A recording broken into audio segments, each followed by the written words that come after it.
All right, let me first start off by giving the game plan for fall break. Um, I'm going to be traveling, like some of you, going out of town. I have a veteran military auction that I'm going to be calling. Hopefully, my voice comes back before then, and it's in West Virginia. So I'm going to be out of town Wednesday, and then I'm still going to be coming back on Monday. However, the plan, and I'm going to email you guys. I'm going to post a lecture, so I'm still going to lecture. This is a hybrid class, but we meet every day. Still going to lecture, and Grace and Emma are going to meet for our everydayers, for our face-to-facers. And also, I'm going to Zoom during that class time in case there's any questions, in case there's any clarifications to go over. So you're still going to get the lectures. I'll tell you exactly what it's going to be. We're going to go over the trunk, and we're going to go over the neck. So you're going to get that. You're going to get practical practice, making sure we understand right, left, right, left, transverse. And then I'm going to be on the Zoom in case there's any clarification questions on it. And obviously, when I get back, I'll make sure we're all on the same page. Okay. So I'll send an email, but I just want to give you all a courtesy heads up. All right, guys, let's walk down a path. Story time. You think about our bodies and upper and lower extremity equivalencies. Now, when I say equivalencies, I don't mean the exact same thing, but similarity. A bicycle is similar to a car in that it's a means to get you from one place to another, even though it's not the same thing. So let's think about, and this may be elementary schoolish, but that's okay. I like to build up my confidence before we get into stuff that's not elementary schoolish. You think about our ankle and subtalars, our equivalency, our upper extremity version of that is our wrist. Think about it. Fingers and toes, wrist, ankle. Our knees, lower extremity version, our upper extremity version is our elbow. Now, I can independently move my left knee and nothing on my right side has to do anything. Hips, lower extremity version is my shoulder. This is where things get a little different. Have you ever heard of a shoulder girdle, like where your scapula, okay, sternoclavicular, acromioclavicular, glenohumeral, scapulothoracic? The upper extremity version, I can independently move. I can move my left independently from my right. I've seen Beyonce do it for years and years and years.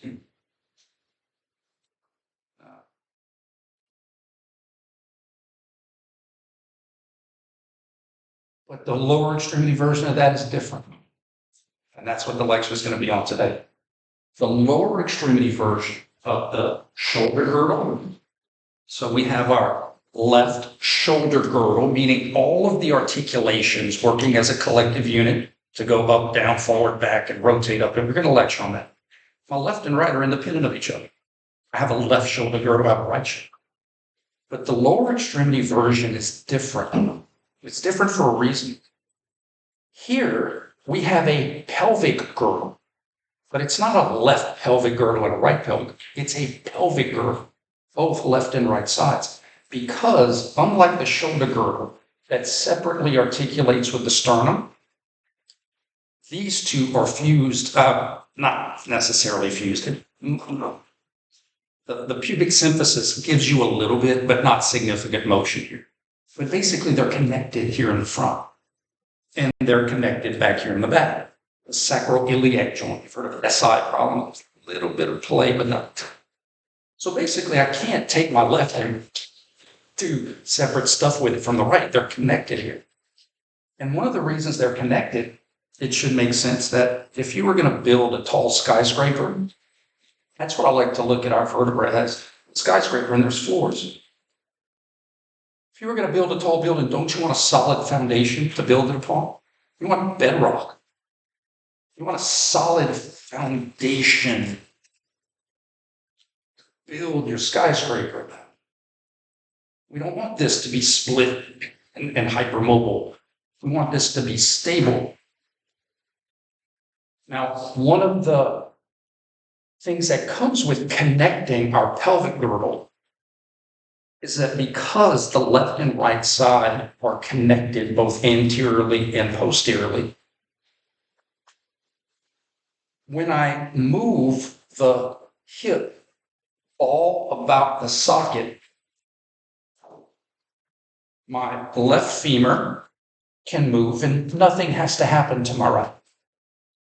However, if I move my left socket about the femur, the right side's going somewhere. Now, I didn't say joint motion. I didn't say the right hip has to have motion, but the right socket's got to go with the left socket. Does that make sense? I don't have to have my right side move with my left on my shoulder girdle. But when I'm talking about the socket of my pelvis, the right side has to go somewhere. And that is the essence of what pelvic girdle rotations are.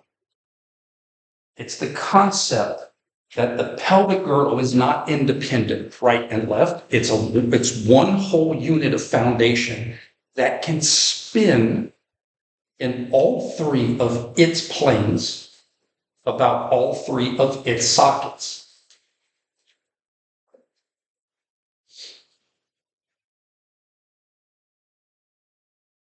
Now, the pelvic girdle rotations are not independent joint motions.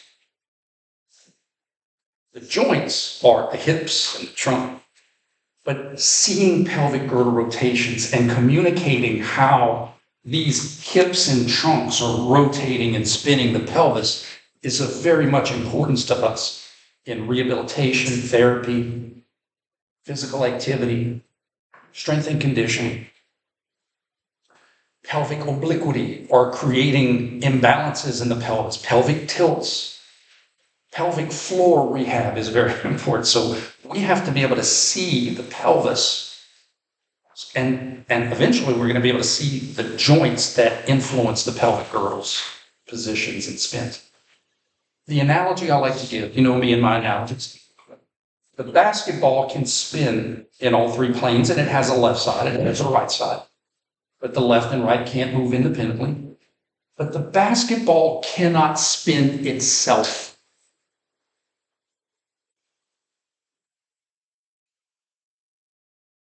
You know that meme where the little dude comes with a stick and like do something? Basketball can't spin itself. It's like the pelvis. The pelvis can't spin itself. So what can spin the basketball? My hands. My hands can spin the basketball. But think about my right hand being a right hip, and my left hand being a left hip. Well, now I can spin the basketball. In fact, this should make sense from last class. Remember, we did this and we did ab and abduction. Remember that? We did flexion and extension. We did internal and external rotation. You see where I'm going with this? So the basketball can't spin itself. However, we can describe the basketball's spin. You could say, hey, that basketball is spinning in its sagittal plane because of some hip motion that I'm going to identify as flexion and extension. Hey, the basketball is spinning in its frontal plane with some hip motion that I'm going to identify as ab and adduction. Hey, the basketball is spinning in the transverse plane. I'm going to identify as internal and external rotation. Now, the basketball can spin itself because of both hands, but my hands were big enough, but I could spin it because of just one hand. Meaning I can spin the pelvis just because of one hip.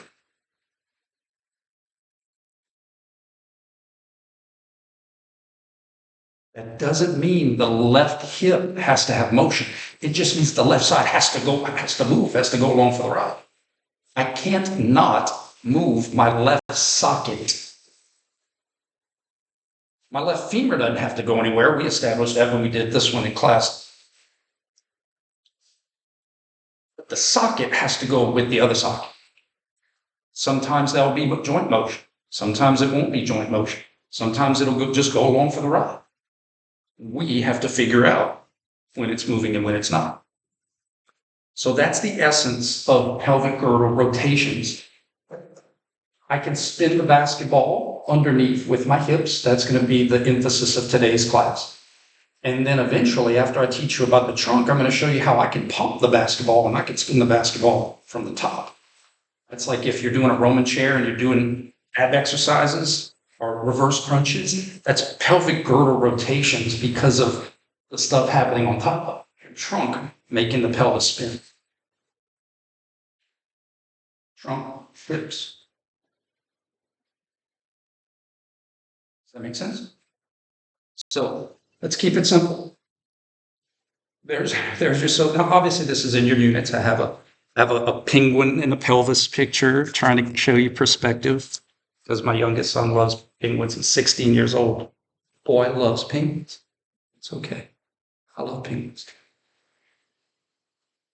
Very important to understand when we're talking about pelvic girdle rotations, it's from the pelvis's perspective. And so in anatomical position, the pelvis is facing forward. So this is going to be the right side, left side, bilateral axis of the pelvis. Sagittal plane rotations about the bilateral axis. And we're going to have anterior and posterior spin. I will teach you different ways. I'll even ask Grace, hey, are you a spinner or are you a tilter? Are you a puller? But I just want to break down our option. I can spin anteriorly and posteriorly in the sagittal plane. I can spin laterally to the side. Now, right and left have two different meanings in two different planes. That's a whole lot of word salad for basically saying if I'm doing a front roll or a back roll, right and left doesn't matter. However, if I'm doing a cartwheel, I can do it to my right or to my left in the frontal, and I can spin to my right and spin to my left in the transverse. Right and left mean something in the frontal and the transverse. So in the frontal plane, we're going to have right lateral pelvic girdle rotation and left lateral pelvic girdle rotation. The cartwheel to your right, cartwheel to your left. And then in the transverse plane, we're going to have right transverse pelvic girdle rotation and left transverse pelvic. To me, the easiest way to see it is spin. Okay? Grace, if you want. To me, the easiest way to see it is spin. I'm just going to toss you the ball if you don't mind standing. If I give the ball anterior spin, front spin, it's going to want to roll forward.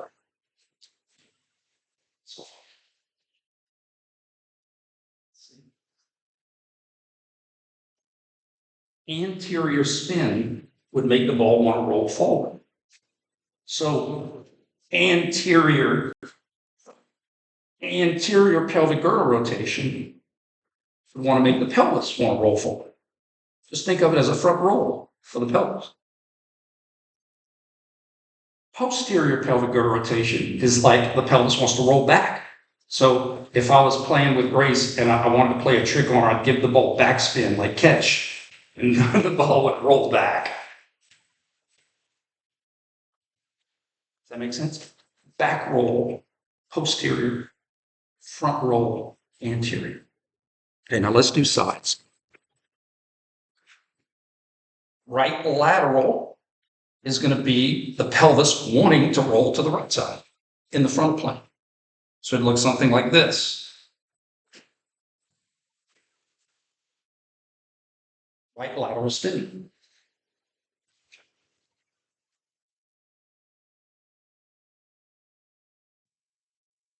Left lateral spin. So far, so bad? We're good? Right transverse. Spin to your right transversely. Left transverse. Spin to your left transversely. In anatomical position. If you've noticed, we've always started off easy and we worked our way towards the trickier one, more confusing. In anatomical position, when everything's lined up, anterior and posterior is going to happen because of when my feet are on the ground in these examples, because of hip flexions and extensions. Specifically, anterior is going to be because of which one? You tell me.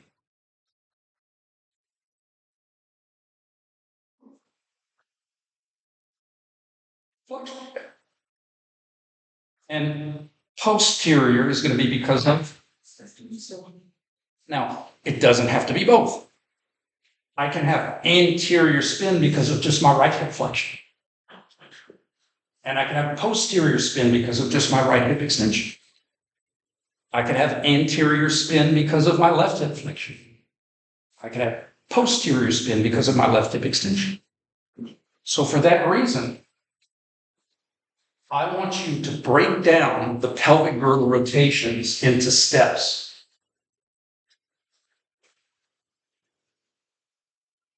Just ask yourself, what is their pelvic girdle rotation? Was the pelvis spinning inside the body?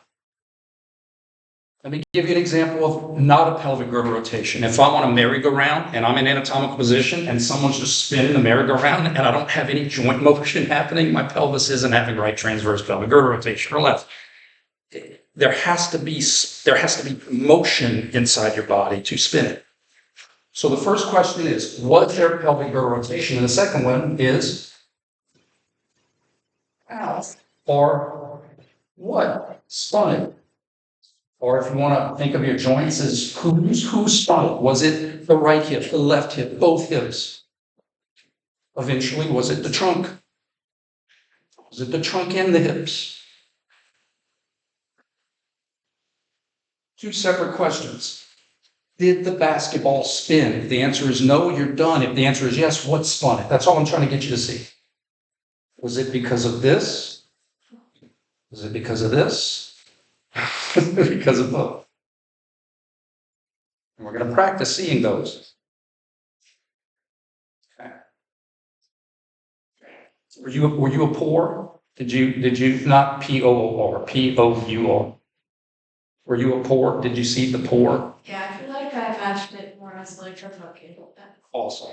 And the bucket is great. The only exception is once we get into like sit-ups, we just have to, okay. So grace, another way I teach this is imagine you have a bucket. It's Easter time. You can imagine like a pumpkin trick-or-treat bucket. And if you have anterior spin, you're going to pour water out the front. Posterior spin is going to stop the pour on the front and maybe pour out the back. Right lateral is going to pour out the right side, and left lateral is going to pour out left side. So some people see the pour. One of the pour model works really well, but remember, this is just to teach you a concept of spin. We're not always going to be vertical with gravity.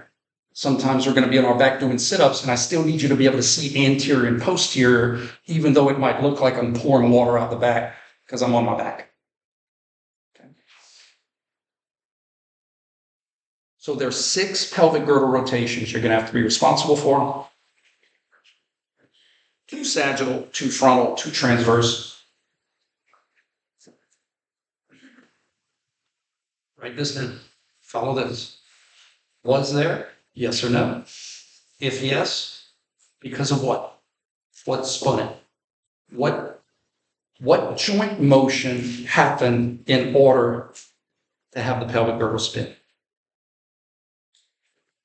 And we're going to do some practice.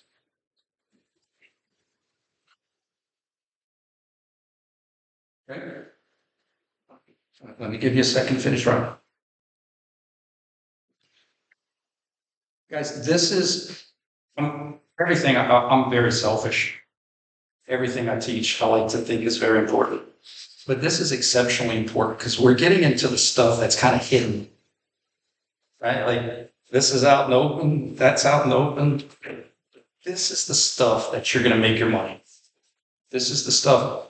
You might have ever heard, he's retired now, but Dr. Andrews, who is a world-renowned shoulder surgeon. One of the reasons he became the top shoulder surgeon is because he was accepting, thank you very much. He was accepting shoulders when people didn't know a lot about shoulders because it was hard. So this is not easy, but it doesn't mean it can't become easier and even easier and even easier until eventually it just becomes like anything else that you feel very comfortable doing. Okay? Practice number 1. Start, finish.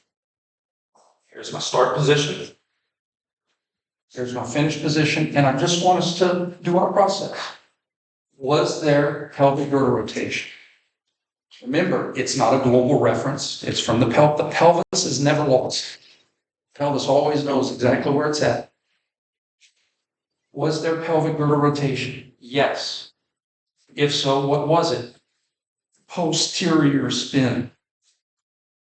You see that? What caused it? Or how did that spin happen? Or who did it? Specifically, my left hip extension created the posterior pelvic girdle rotation. See how this works? If I had both legs on the ground, it would have looked something like this. But instead of left, I had bilateral. Bilateral hip extension caused the posterior pelvic girdle rotation.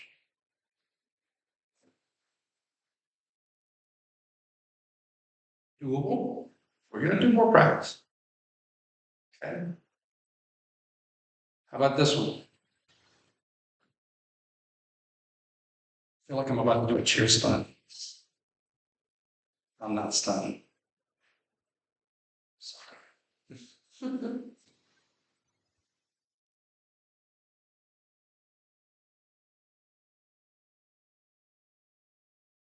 Questions? Forward and back. Start.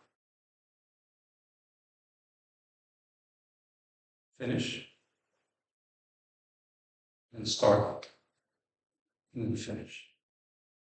All right, let's get up. You guys get up and try it. I'm on my right leg. And this is good practice. Did my left leg abduct or did my left leg stay in anatomical? It's important. Did my left leg abduct or did it stay in anatomical position? You can see how we want to, leg go out. Right? We're kinesiology caveman, leg go out. Good. Right? So this is what we did. Right leg. My left leg stayed in anatomical. So 2 questions. Was there a pelvic girdle spin? If yes, what? How? And then, where did it happen? What happened in order to cause the pelvis to spin? Think about it. Discuss.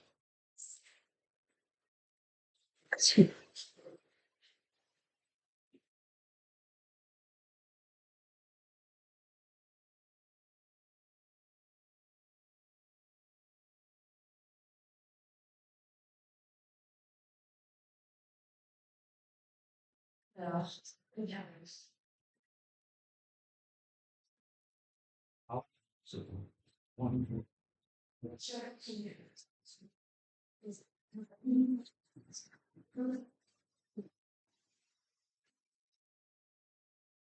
Right? When you're sitting, I figured we got an answer. Do y'all see? And look, I know probably most classes, like, I get it, man. It's hard to want to get up, but to me, that's how you really can see it, is to feel those motions happen. All right. Did my pelvic girdle rotate? Yes. Even if you want to break it down further, what plane did it rotate? Was it sagittal, frontal, or transverse? So that eliminates, like, at least I got a 50-50 chance. And then you ask yourself, was it spinning to the right? Or was it spinning to the left? To the right. So it was right lateral pelvic girdle rotation. Now I know y'all like, dude, when are you ever going to do this? We're walking down a path to be able to see this kind of stuff. When your weight is on one leg and your pelvis is tilted to your left, and then you switch legs and your pelvis does this because your hips did this, and eventually we're going to see how the trunk bends there. It's coming, but baby steps. Can everybody see how this was right lateral? Because of right hip abduction.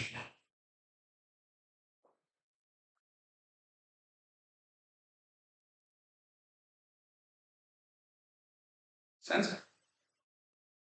Right lateral pelvic girdle rotation because of the right hip abduction. Two separate conversations.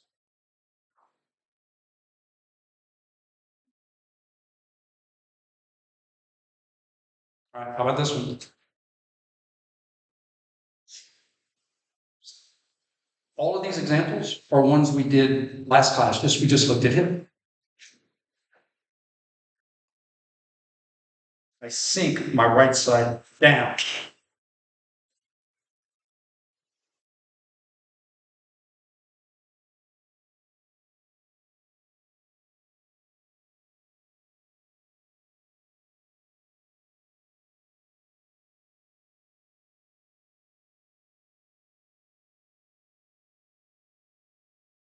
Baseball cards.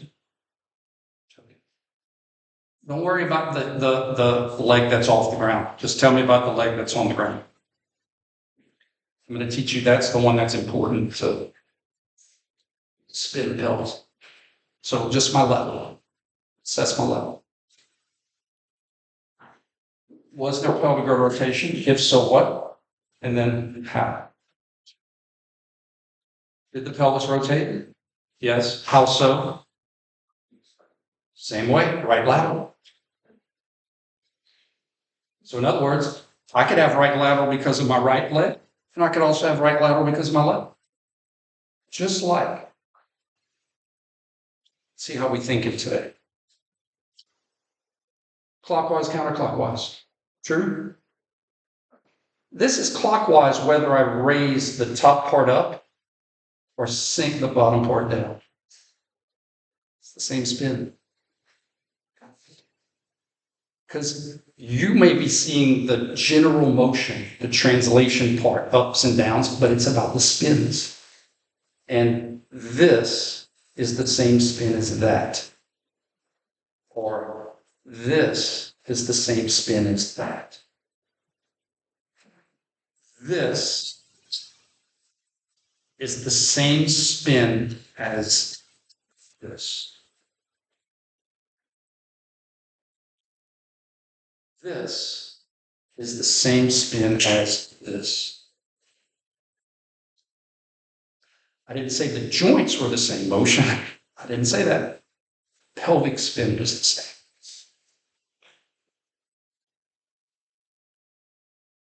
Okay, so did we answer it? Right lateral because of left hip adduction.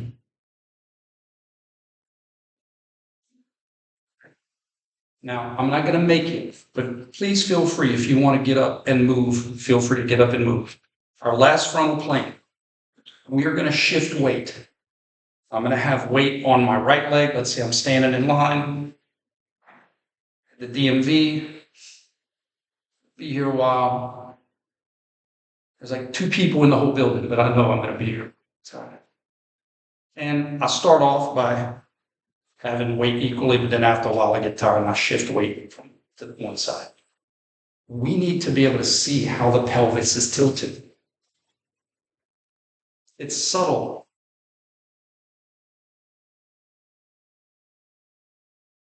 And then if I get tired of here, I'm going to tweak this way. Here's the illusion, going back to the basketball. It's not about the linear. It's not about the shift. It's about the spin. So look, your instinct is to want to say, oh, that's right lateral because the basketball is shifting to the right. Or the basketball is shifting to the left. No, it's about the spin. I'll explain why. Grace, one more time. Go stand. Yeah, watch you right there. If anybody's ever played basketball, I've done this little trick where you pass the ball and you give it spin. So this is what I want you to notice. I'm going to push the ball to my left, but watch where it spins.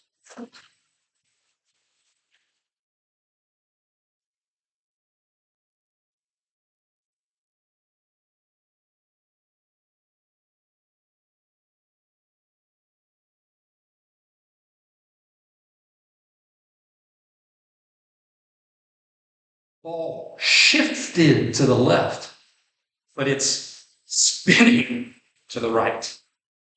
Does everybody understand? Don't fall for the shift. Look for the spin. Good? Thank you. All right. So in this example, I'm going to be here.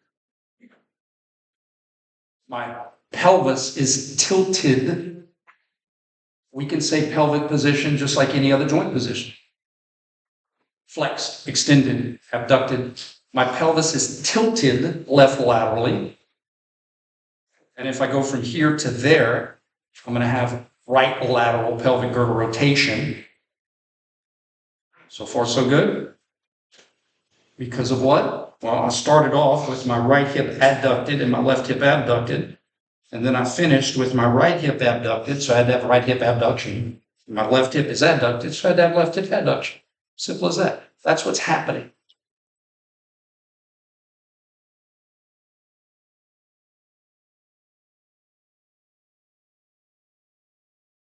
Make sense? And eventually we're going to add more pieces to it. How does your trunk? I think this is our favorite part of class. If all I did was tilt my pelvis and my hips, I'd be a little teapot. So your trunk can actually bend back the other way to make sure your shoulders stay level, your center of mass stays over your base of support. It's subtle, but your trunk is actually moving too in order to keep your functional top level. It's cool. All right, let's go transverse. Well, that's not fair. Any follow-up questions so far about pelvic girdle rotations? We did the from plane examples. Now we'll go into transverse. If you think about it, we've done these examples before. What we're doing is adding another piece. We're just adding the pelvic spin. All right, example number 1. You know why they don't have questions? Because they're on top of it. Tell them, man, y'all were a good class. Example number 1. Y'all like the sound effects? Working on those my whole life. Example number 1. Start. Finish.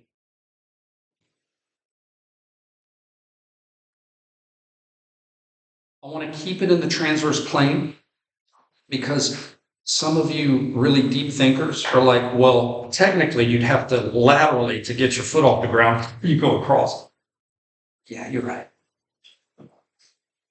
But let's go with where motion was the most. Okay? Transverse plane. What was that, aliens? Pick me, pick me. Start. Finish. Start. Finish. Feel free to get up and do it. And that's why we're here, to make sure you're doing it the way I'm doing it so that you can answer the question. Start. Finish.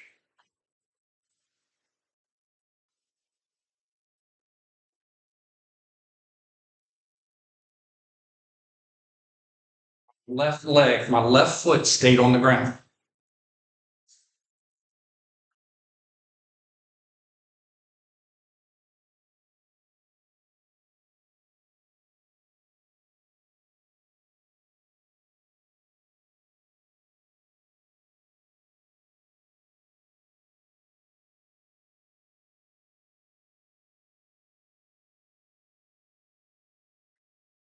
Did the pelvis rotate?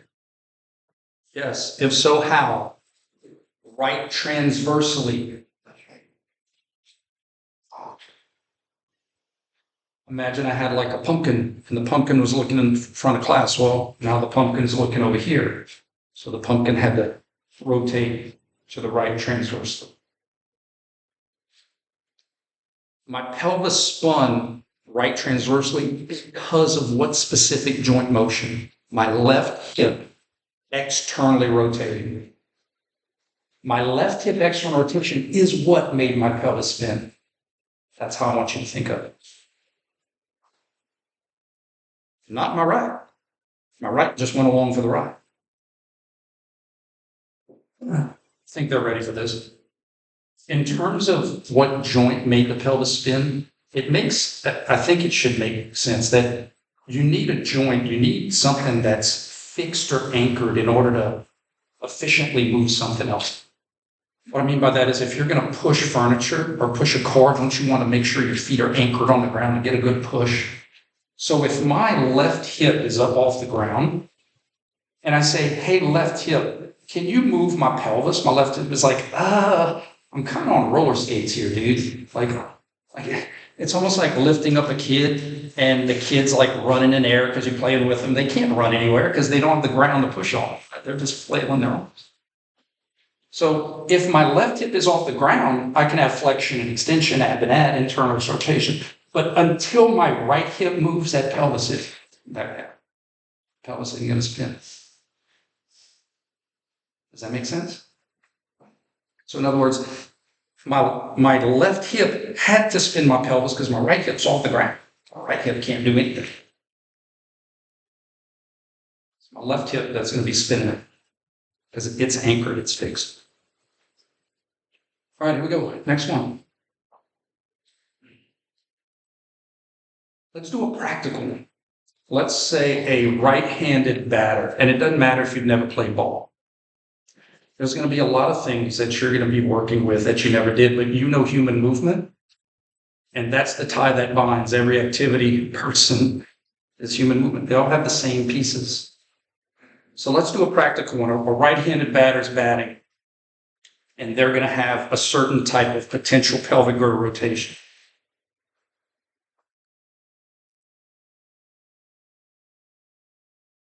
Specifically, I want you to talk to me about the left hip because the right hip is going to kind of go along for the ride and almost kind of like a kickstand if you think about it, like if you have a kickstand on a bike. So the rotation is really happening through here. And this one's going to just go along for the ride and make sure we don't fall back. So a right-handed batter swinging. And I want you to assess potential pelvic girdle rotation and left hip motion during that swing. Does everybody understand the question? Let's get it.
All right, the answer was left transverse pelvic girdle rotation because of left hip internal rotation.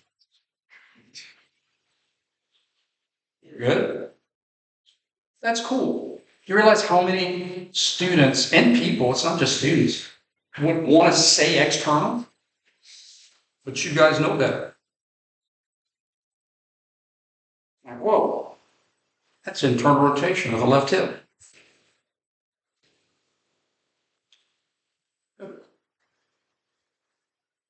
All right, how about this one we did last class? This is why it was important for me to explain the concept of the pelvis as a collective unit. My left side can't do right-left lateral while my right side does right-left transverse. That would literally mean you'd be breaking apart like a crab. They have to be together. So remember, the hip rotation is from the femur's perspective. That's why. Because my two sockets can't change positions. So internal I'll just do it without. Internal and external rotation of my hip is going to look like this. But the socket, the internal and external, is going to look like this. However, it's still going to be in the pelvis's frontal plane. So even though we're going to say left hip internal and external rotation for the hip, the pelvic girdle rotation will still be frontal, right, left, lateral. Does that make sense? So that way, remember from last class, my right hip had abduction and my left hip had external rotation, but my whole pelvis did right lateral. That's okay. Then we did this one. You remember this one in class?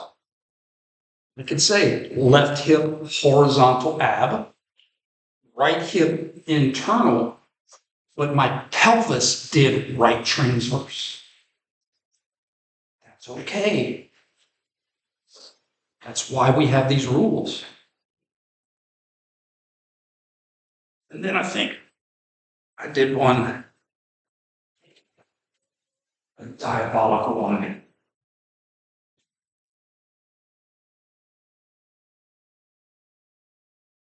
My hip has horizontal ad,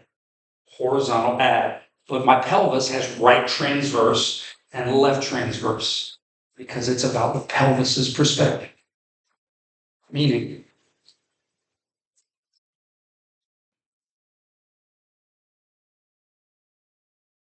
right transverse, left transverse,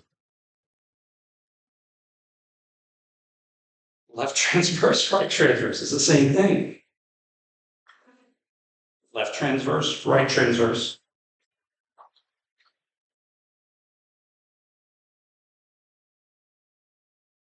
So again, that's why the hips may not line up if they're in different planes of the pelvis. You could have internal and external on the left, and you could have ab and ad on the right.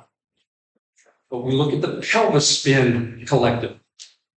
The sockets have to spin together. That doesn't mean you have to have the same joint motion.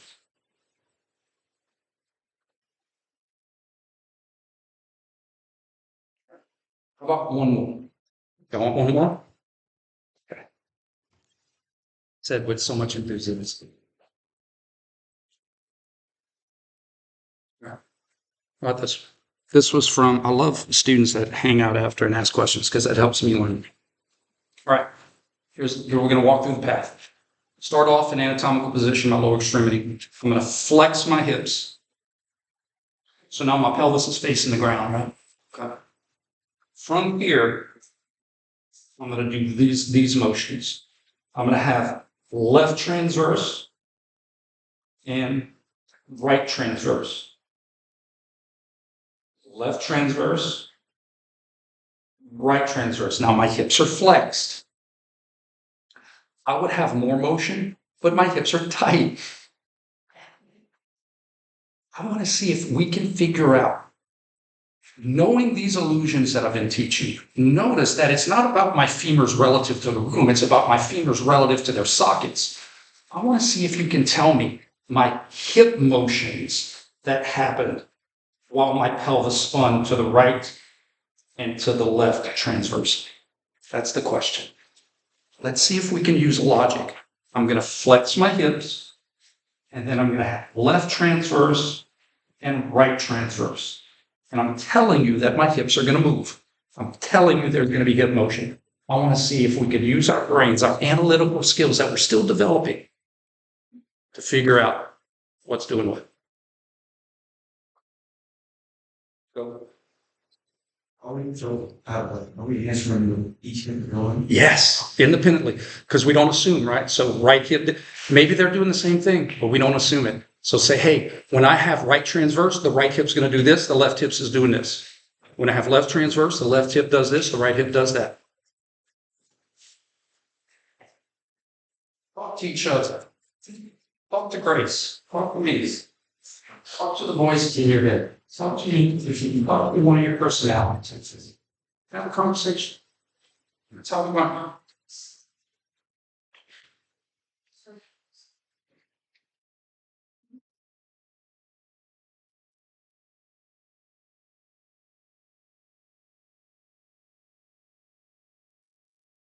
Oh, there he is. There's the thing. Oh. And some was.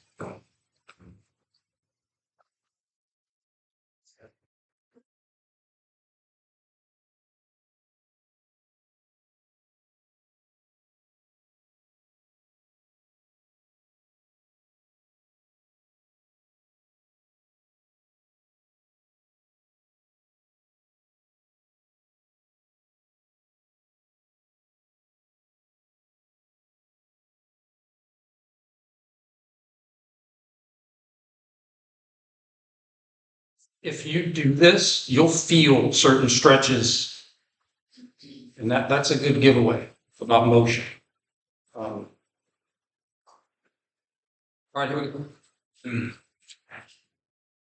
First of all, I'm not an anatomical, so it's not going to be regular ab and ad. The fact that I'm flexed means I'm going to have horizontal ab and ad. Okay.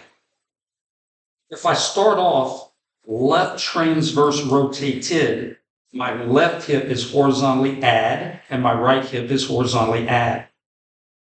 So as I go right transverse pelvic girdle rotation, I'm going to have left hip horizontal abduction and right hip horizontal adduction. And as I go left transverse pelvic girdle rotation, I'm going to have left hip horizontal adduction and right hip horizontal abduction.